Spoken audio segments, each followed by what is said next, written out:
G'day everyone, welcome to the latest edition of the Keeping Watch podcast. It's proudly brought to you by topsport.com.au. We have the usual suspects in attendance. I'm talking about the batting three, I think it is, for the TopSport 11. That's Tristan Merlehan. And our man on assignment over there in Galle in Sri Lanka is Australian Test player number 400, Bradley James Haddin. How are we, gentlemen? How are we, boys? I woke up this morning with a bit of rain and a bit of wind around here again in Sri Lanka. So test starts tomorrow. I'd still imagine, though, with the rain around, I still reckon that wicket will be dry. I don't think it'll affect the wicket. So I think they'll have one or two to choose from this time, depending on what the Sri Lankans want the morning of the game. But, yeah, there's a bit of weather around today. Yeah, well, $4.20 about the draw. Normally when there's a bit of weather, it's a little bit shorter than that, but after a 2.5 day test, it's hard to see it going 5 days, no matter how much rain we get. And Jimmy, I am batting three, but that's when we've bowled the team out for 300 and we come in with 10 overs to go and I'm the night watchman. So that's the only time I'm ever batting three. Hey, just doing the job for the team. That's what we like to see. Hey, Bradley, a deeply personal question before we get into what's going to happen in this second test match. What have you been doing for 8 days, mate? Like, there's been no cricket on. How have you been occupying your time? Mate, I've been enjoying myself, Jimmy. I'm here at a nice resort in Galle. I've had a little bit of a look around Galle. I've sampled the Lyon beer, but I found out an interesting thing about Lyon. I was speaking to my wife about it the other day. I had two just after the game the other day just to say well done to the commentary team. And I woke up with the worst hangover ever from two of their beers. And I said, Karina, that's not going to happen again. She goes, oh, you're not going to drink it? I said, no, if I'm going to wake up with a hangover from two beers, I'm going to have 30. So that's something I found out because the test match went only a couple of days. But no, I've had a pretty relaxing couple of days, actually. Got a little bit around Galle, had a look at the fort. It's amazing to have a look at some of the markings and everything around the fort and at the Galle ground from where the tsunami hit. There were buses floating all over the field, and there's also a mark on where the water came. So spoke to a few locals about that. And one thing I did get from the locals, there's a lot going on in the country at the moment with obviously politically and economically, but they're so pleased to have the Australian cricket team here. No matter what, there's lineups for days for petrol. But the one thing that cricket's done, it's brought the country together. They got a smile on their face, even though their team got spanked by the Aussie. They're just so appreciative that Australia have come over at this time. So that's been good. Yeah, speaking of that, Tristan, second test due to start tomorrow afternoon Australian time. So we're recording this on Thursday morning. What's the latest with the market with that? Because it was a very comprehensive victory by the Australians in first test. It was, and pre-game one, the market was very, very even. It was not much splitting. All three options actually for game one, and obviously with the comprehensive nature and the way the game finished so quickly in the first test, the market has changed significantly. Let's not forget Sri Lanka did get the job done in the one-day cricket, so they've got some confidence there, but there is a big difference as we step up to the 5 days. It's $3.35 Sri Lanka, $1.87 Australia, $4.20 the draw. So Aussie's very, very firm favourite. We got over 270 markets. So what we might do throughout the course of this discussion, get Bradley to give his insight into game two, and then we might be able to pick a few markets out of that extensive list and give the listeners a few little gold nuggets. We might start with the teams, Bradley. From an Australian perspective, do you see any change to the 11 that did the job in the first test? No, I wouldn't change the 11. I thought it was a really balanced team from Australia for these conditions. We've seen them go with the same formula in Pakistan, the two quicks, Green as your rounder, Nathan Lyon and Swepson as your main spinners, and the new sensation of Travis Head to bowl a few part-timers. So I think they got a really well-balanced team that suit these conditions. I couldn't see any changes to Australia. I see a few for Sri Lanka. I think they'll have to make a few forced changes. There's got a young spinner from the one day Alligator, left orthodox. He's come into the squad, and he showed a lot of potential during the one days, bowled some pressure overs. Test match cricket's a different beast for an 18-year-old kid. And the interesting one for me is Steve Sharna, the mystery spinner. I think he could be used as a real X factor against Australia. He's hard to play as soon as you come to the wicket. He's got a little bit of something different that can knock a tail over.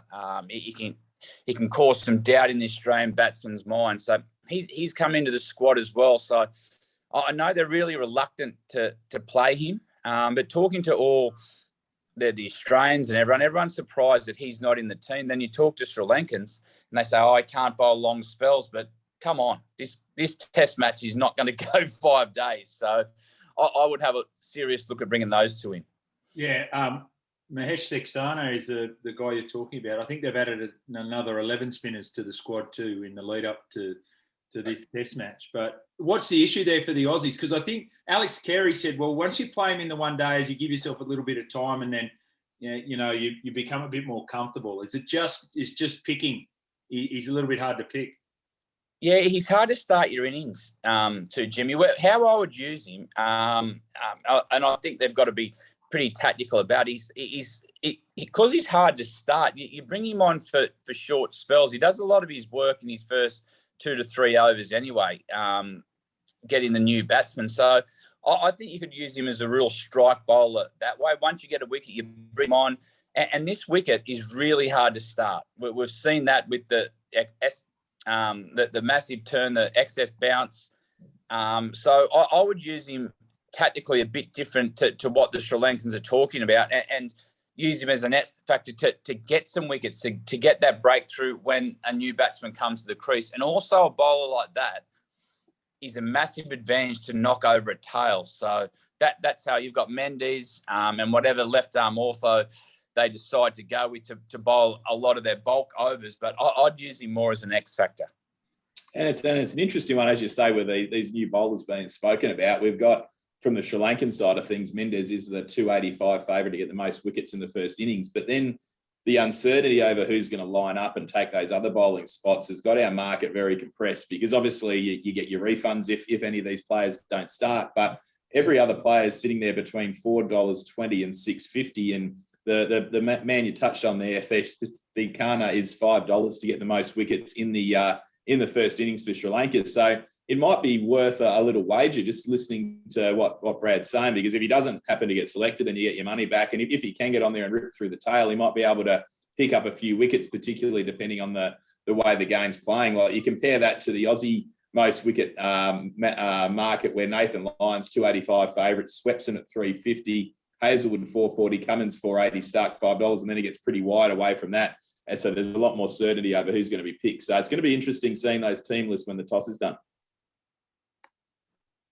And just on that, the other way to get yourself out is get run out by either yourself or your partner. I see that Steve Smith's come out and said, yeah, look, obviously a bit frustrating, and he and Uzi sorted it out very quickly. Where are we at with Steve Smith, mate? We've seen some really interesting statistics around Virat Kohli and how his runs have dried up. Now, Steve's had injury concerns, missed the last 3 ODIs, misses out in that first test match.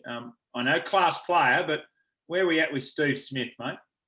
I think we've seen a little bit the other day when he got run out. Where we're at with Steve Smith. Yes, he's a class player. His numbers are extraordinary. He's had a bit of a lean patch by his standards over the last 12 to 18 months. I think there was a stat, something since last time they played in England. Joe Root had scored something like 700s or something to Steve Smith's 1. So those class players know those sort of stats as well. And I think we've seen a bit in that run out, the way he reacted. That, yes, it's frustrated to get run out. You should never get run out in any form of the game, especially test match cricket. And I just think we've seen there with his reaction a bit how frustrated he is at the moment. He looks like he was hitting the ball well. He had a clear game plan on these wickets. He is our best player at spin. So, yeah, I think he's just a bit frustrated at the moment that he can't get that big score because he feels like he's hitting the ball well. The other one of interest too is the man of the match from that first Test match, pivotal 77 in that first innings, Cameron Green. And you were speaking earlier about Cameron Green and the development of Cameron Green. We forget now he's a mainstay there at number 6 and crucial overs from him, but he's still a very young man, Brad. Yeah, I've been watching him closely through the tour, Jim. I think he's an extraordinary story. He's only a young kid. He came into first-class cricket as an opening bowler, but watching him in every game, he's learning on the job. He would have never played conditions like this from being from the West in Perth. There's a lot of bounce on those wickets. He would never have seen this. He went to Pakistan. He started the series slow. He got better and better as that tour went on. He showed some real composure in the one-day series, and he looked like he had a clear game plan on how he wanted to play the spinners. And on a really difficult surface in that first test, he looked in as good a control as any batsman. He used the crease forward and used his reach really well. He used a sweep shot to great effect. But it's just a pleasure to watch him at the moment develop on the job. And we've got to really... don't put too much pressure on him, but this kid's going to be a special talent in years to come. So it's just great to watch these getting better and better each game in international cricket. Yeah, and I think just looking at that man of the match, as you say, you got it in game 1, Jimmy, and we always have that's one of our most popular betting markets. And someone like that's going to bat in the middle order when we probably aren't expecting there to be monster totals. You might be able to win these awards with a good 60 or a 70 and maybe pick up a couple of wickets. So he's still $19 to claim that title again in game 2. But the player that's sitting up at the top of the list is Nathan Lyon, which is very rare to see a bowler at favourite for man of the match, but he's $7.50, which I think is testament to the conditions. But someone I wanted to chat about, and I think probably maybe 18 months to maybe even less, 12 to 18 months ago, the question mark over Usman Kawashi was his ability to handle the subcontinental conditions. And the way he came out and put up a really good start to that innings of 71 there, he's actually second pick to win man of the match at $9.50. What have you noticed anything different in how Usman's come back into that side and how he's taking to the spin bowling, maybe as opposed to a couple of years ago? Yeah, I have. He's in the twilight of his career now, Usman. He's pretty relaxed with getting this second opportunity. He's got a really good understanding of his game. But going back to that spin play, he's found a game style that works for him. He's gone away and worked on that. It was his Achilles heel for some time, but now it's his strength. He's brought the reverse sweep into play. The one thing he does do well, Usman, and maybe this is getting a bit technical, he does use the crease well and get the front side of his body away from the ball to get access. So he's just come up with a really good game plan. He's confident at the moment. And the one thing he's doing, and all the Australians did really well, they're not letting the Sri Lankans build dot ball pressure up on them. They're rotating the strike. We've seen the scoring rates a lot higher in last test than they were in previous test matches that they've played. And that's a real conscious effort from Australia to keep the scoreboard ticking, get to the other end, and don't give the Sri Lankan bowlers an opportunity to bowl big numbers of dot balls at the Australians. And Usman Kawashi with that has been as good as anyone. He can get off strike. He's got his zones, but he's also got his boundary areas as well. So he's on fire at the moment, Usman, in his new role as opening. Yeah, I think it's his 5th opportunity with the Australian Test side, which is fantastic for Usman. I want to go back to the GOAT. I think, did you give the GOAT the nickname the GOAT? Because, we can have a little bit of fun about that. And yes, he's the leading wicket taker for off-spin bowlers, and he gets 9 for in the first test. He doesn't get himself man of the match with that, which is interesting in and of itself. But he's now in the top 10 wicket takers in the history of Test cricket, which absolutely blows me away. Bradley, did you see this coming at all from the groundsman, from the young cherry pickers who had a bit of time in the ACT and then went across to Adelaide just for an opportunity? Oh, well, if you go on his first ball in Test cricket, we all seen it coming. What was that? Sangakkara, wasn't it? Sangakkara here, first ball, beautiful off spinner, caught first slip one-handed from Michael Clark. No, I don't think anyone's seen this rise of Nathan Lyon. He's what he's done over the last 10 years has been phenomenal. You've seen before that there was a lot of pressure on spinners coming into the Australian team. We chopped and changed it a lot after Warney. We couldn't settle on anyone. No one could own the spot. And Nathan Lyon, wow, what about how he bowled this test match? The areas he bowled, he was challenging both sides of the bat. It looked like an event every ball to Nathan Lyon. I remember being on comms and sitting there with one of the commentators. We don't have to say anything here because Nathan Lyon's telling the story himself. Every ball looked like it was going to be a wicket. What about his first ball to Alex Carey? Just rolled up and let it go and hit Alex Carey straight between the eyes. And as soon as we seen that from the first ball, we thought, hang on a minute. This is going to be a special test match for Nathan Lyon. And an interesting thing for me, Sri Lanka prepared these wickets to help their spinners and with Australian batsmen in the past not having a great plan against spin, but they can't play Nathan Lyon. Yeah. Nathan Lyon going to get a wicket every ball. So it's actually playing in Australia's strength. So it'll be interesting to see what they do with this wicket. I imagine it'll turn again. But to answer your question, I don't think anyone seen this coming from Nathan Lyon. Yeah, he's definitely one of our greats of the game now. Yeah, well, you answered one of those questions, Hads, but the question you neglected to answer was whether you gave the GOAT the nickname, because we know Jimmy gave himself the nickname of the GOAT on podcast. So we just don't know if there's been two of those given out in recent times. But why don't we digress away from the Sri Lankan series for a second? Because you mentioned the increased run rates that we saw in the match, and there's been a lot made of Bazball over in England, and obviously the different way they're approaching the game. What's your thoughts on that? And do you feel any of that at all has been taken into what the Aussies and the Sri Lankans have done to speed up play a little bit in this series? To answer that last one, no, I don't think it's had anything to do with the way the Australians have sped up this series. I think playing on these sort of wickets, you need to be proactive. You can't let the game just guide along, because if you spend too much time at one end, the Sri Lankans will get you. So they've got a clear plan, Australia, to be proactive, to keep the scoreboard ticking, and put a bit of pressure back on the bowlers. But going back to Bazball, I tell you one thing, it's been exciting to watch. And England have done some extraordinary things chasing down a couple of totals. If you have a really close look at the 3 test match against New Zealand and the one against India, they all could have gone either way.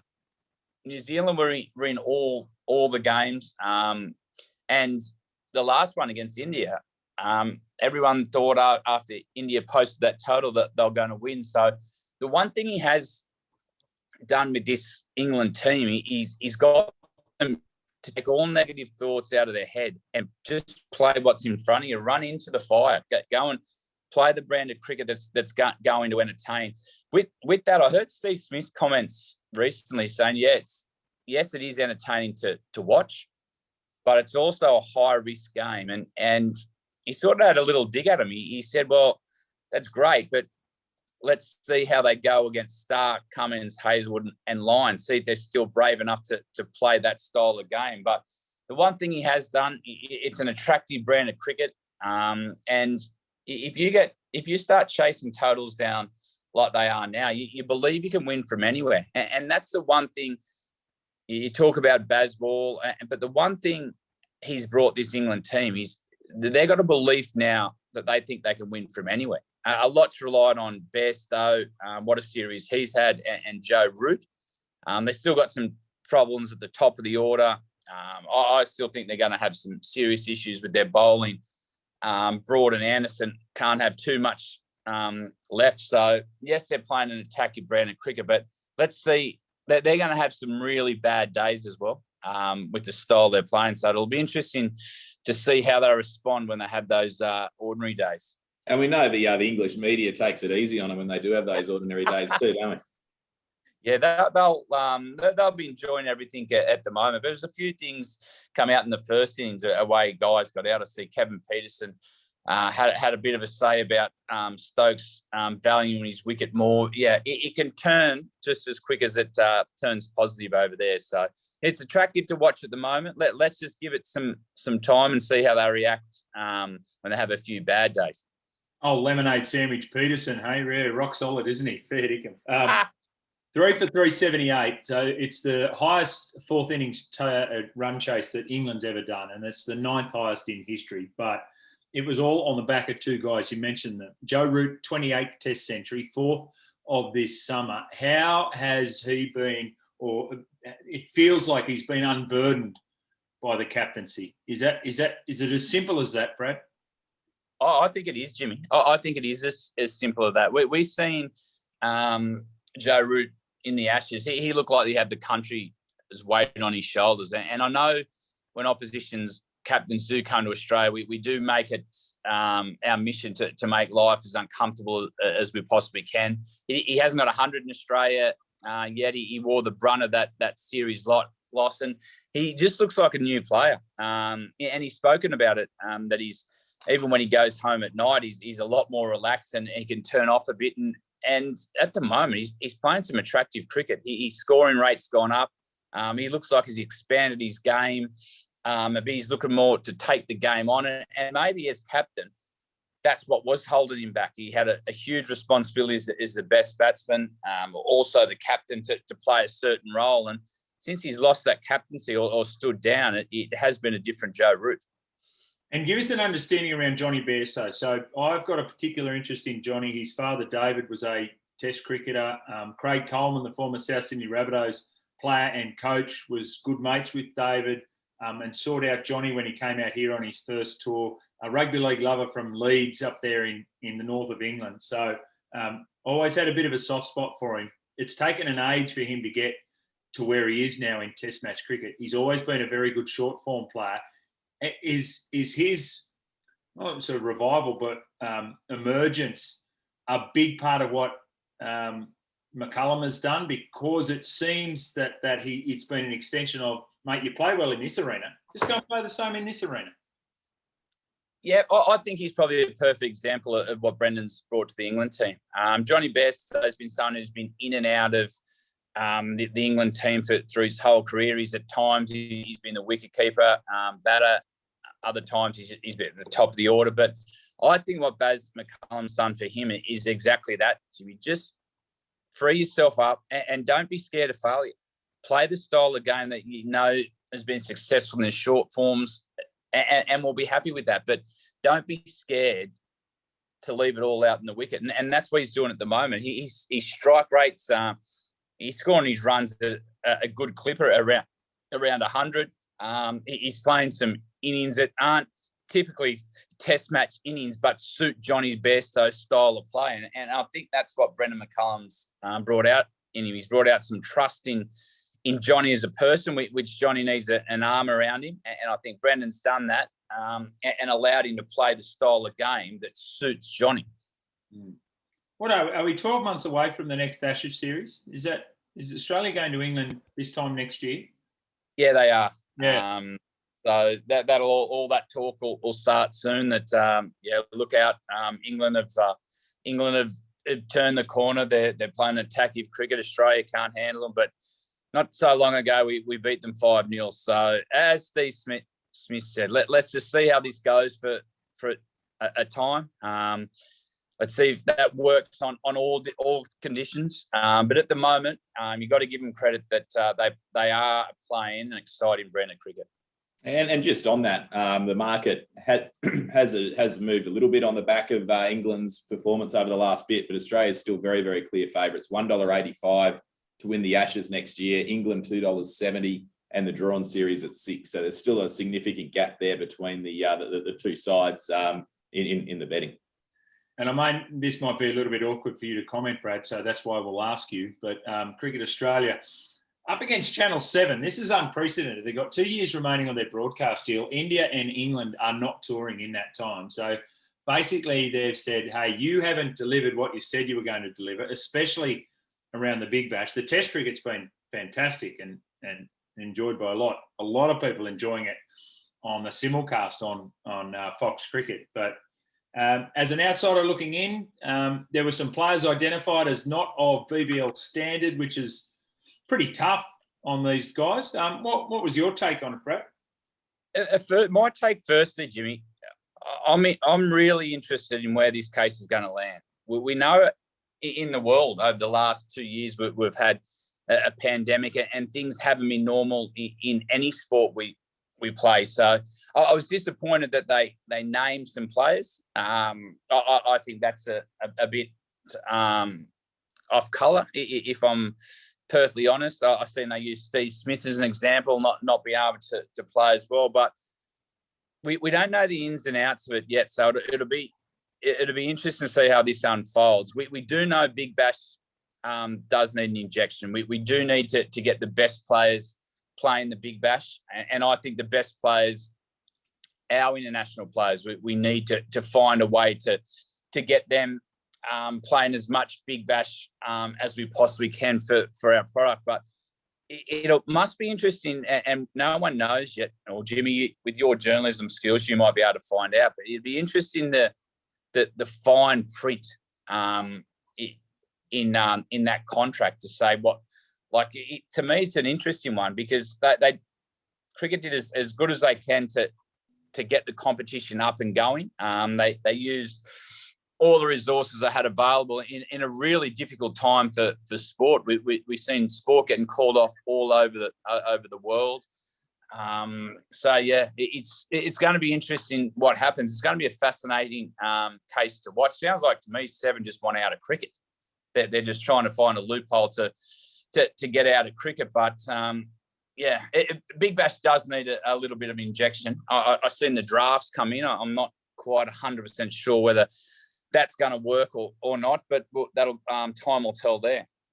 I think you might have hit the nail on the head in that last point there, Hads, because I think probably Channel 7 got involved when it was at the heights and maybe overpaid for the rights. And obviously, there's been a few changes and maybe hasn't quite lived up to that. So, yeah, they might be just trying to find a little way to wiggle out of things. But I think from our perspective, we just want to have the best, like from a betting point of view, from a fan's point of view, just as importantly, we just want to have the best players there where they can. And I think trying to find something to enable those Aussie players to be able to play when their commitments allow them to, and to get the best of the international players there for the duration or the depth of the competition, I think is the solution we need to try to find, because you see the excitement surrounding the IPL and what that was. That's what we've got to try to find a way to replicate. Cricket Australia's put up Ashton's Circus Marquee, and the UAE's putting up Disneyland, and you wonder which one's going to garner attention from the players. So there was a game last year when the Stars had 10 grade cricketers and Glenn Maxwell playing. So they missed the finals by one win. There you go. So, I think that it was severely impacted. Now, Bradley, this is a betting meeting, so we need you to give us some guidance here going into the second test, Australia versus Sri Lanka. Well, I thought he was unlucky not to get man of the match in the first test. I could go out in the limb and pick the favourite Nathan Lyon to get man of the match, but I'm going to put a bit of mayo on it. I think Nathan Lyon's going to get 10 wickets.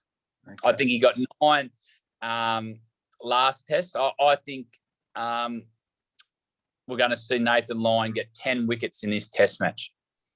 Wow. Well, that's a big call. He's we've got a few markets up for bowling options there, and we've got Nathan Lyon to get more than 2.5 wickets in the first innings at $1.80 already there. So I'll see if I can get the boys to get a few extra markets up to get the most wickets in the first innings. He is 285 for Australia, but for the two teams combined, he's 440 there. So have a look through the markets. There's almost 300 of them. There's going to be plenty of things there. Use a bit of Hads' mayo there to find some options that tickle your fancy for the goat to do it. And we'll head back over to the other goat. Jimmy, what do you think of that? Oh, no, I'm not the other goat. I know that. What is he for player of the match, Nathan Lyon? 750. All right. Okay. Yeah, you'd take that, wouldn't you? And finally, the final one for me, are you going to answer the bloody question? How did he get his nickname, the GOAT? Were you heavily involved in that, Brad? Mate, you know how nicknames start, Jimmy. Little things just pop up now and then in the change rooms, or you get bored and the stump mic picks you up for something. Oh, I can't confirm or deny any of that, actually. So, but I'll go even further. So Nathan Lyon, 10 wickets, man of the match, player of the series. There's a good multi. Yeah, that's right. You've got to be unlucky to have missed out of being man of the match in that first Test match. So he was obviously outstanding. It ended up going to Green in the end. I think the reason Green got it is he got those runs under pressure, and no one out of both teams really looked in any control on that wicket. And he just came out from first ball. He just walked down the wicket, popped it on its head, put it to mid-on for one. And then it's just, I think the way he dictated things to the Sri Lankan bowlers and looked in control just impressed everyone. Yeah, absolutely. And I think it's like almost the weight of expectation. When you see someone do something that potentially isn't what your expectation was coming into it, whether rightly or wrongly, it does have an impact on those awards. An interesting one. Wait, sorry, Jimmy. David Warner. I think he could be a dark horse too. He came out in the first innings and he played some shots. He looked to move the game forward. So Australia's style is, yes, to keep the scoreboard moving, don't allow a lot of dot balls. To me, that's a red rag to the bull to say you're allowed to play a lot of shots. And someone who plays spin as well as David Warner, and he's got a license to be aggressive. I can see big things also from David Warner this Test match as well. I've seen a few things last Test match. He was catching well. He was also really involved in the game. He was at short leg slip, and we got a couple of people caught behind square off the sweep shot. And to have that position, sometimes you can go to sleep, you have a drink, but on a wicket like that, you've got to, that's a really big catcher. So they've got to be in 15, placed perfect. And I watched him pretty close for the whole time. He was very animated, making sure that person was in the right position. And I think 3 or 4 catches went down there. So to me, he's engaged in the game. So just watch David Warner for a big innings this Test too. Okay, how do you exploit that from a market point of view, Tristan? But what you're also telling us there, Bradley, that David has captaincy capabilities, which might be an interesting one for Cricket Australia, right? If you, I know Nick Hockley listens to the podcast. Well, I think on that from a market perspective, and Davey Warner is $11 there, 4th pick to man of the match. Have a look at a few of your high bats and maybe looking. We have boundary markets there, so batsman boundaries. David Warner first innings total 4s over 3.5 is 225. So if he's going to be aggressive, then he only needs to hit 4 boundaries and you get 225 about it. So there's a squillion markets. Just flick through them, see what you think. Player performance, that might be the one to have a look at, because if he's catching well, you get points in your player performances as well. So they're looking at David Warner's line. He's 84.5. So that means if he gets 60 and 3 catches, then he's gone over. So definitely have a look through that. And I think you're right, Jimmy, and I'll let Hads finish off with this with the captaincy talk. But I think in any strong team, having some strong leaders that don't necessarily have the C or the VC next to them are so instrumental in teams for the younger guys. And I think Davey doing that has got to have a big impact around and getting everyone up and about. Yeah, I think Davey Warner's no different to Jimmy Smith in his playing days. I know Craig Salvatore got a lot of the raps as the captain and controlling the team, but the mail I have, it was Jimmy Smith was his right-hand man and calling the shots away from the camera. So, yeah, you do need good leaders around the captain. Jimmy? I was not even the assistant to the vice-captain's assistant around that time. I know that for a fact. Hey, I just want to let you guys know, if Nathan Lyon does do what you say and takes 10 wickets in this match, he will have 446 Test wickets, which places him 8th on the all-time list, ahead of Dale Steyn, ahead of R. Ashwin, and sitting in behind Courtney Walsh, who was well out in front on that in 7th spot on 519. But hey, you're in fair company there. Yeah, I knew about he's going to be in front of Ashwin if he got 10 wickets. So I just thought I'd throw that in. I know Ashwin wouldn't like that. So game on, Nathan Lyon. Game on, Nathan Lyon. Game on the Aussies. Of course, it starts tomorrow or Friday, if you're listening to this a day late. Good on you, Hads. Enjoy that. Enjoy the resort that you're presently in. Stay away from that Lion lager. We know what two can do. So just be careful on that and keep enjoying yourself in Sri Lanka, mate. Thanks, boys. Thanks, girls.